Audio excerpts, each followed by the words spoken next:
ایک اور کنفیوژن یہ کھڑی ہوگی اس سے تو کہ ہماری حکومت جو لون لیتی ہے IMF سے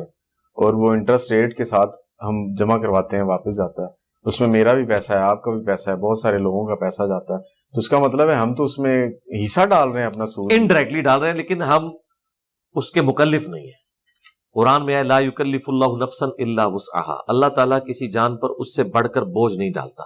مگر جس کی اس میں استطاعت موجود ہے. اگر آپ مجھ سے کہیں کہ جی میں نے جو کپڑے پہنے ہوئے ہیں یہ فیصل آباد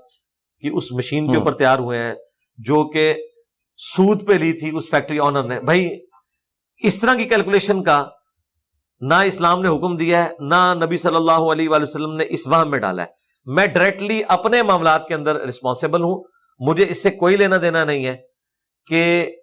جہاں سے میں لے رہا ہوں اس کے اگلے کیا معاملات ہیں, ورنہ تو دنیا میں نظام نہیں چل سکتا. اس کا ثبوت کیا ہے؟ نبی اسلام نے یہودیوں کے ساتھ لین دین کا معاملہ کیا, یہودیوں کے گفٹ قبول کیے ہیں, یہودی سارا سودی کام کرتے تھے. نبی اسلام نے اپنی زرہ رکھوائی, بخاری مسلم میں آتا ہے, اور اس کے عوض اناج لیا ادھار کے طور پر. تو نبی اسلام نے ان سے معاملات تو چلائے ہیں, ان کا وبال ان کے اوپر ہوگا. ہمیں یہ دیکھنا ہے کہ ہم گیون سرکمسٹانسز میں کیا کریں. اس کو ہم مثال سے سمجھیں, راہ چلتے ہوئے ہم لاکھوں جراثیم انہیل کر لیتے ہیں, لیکن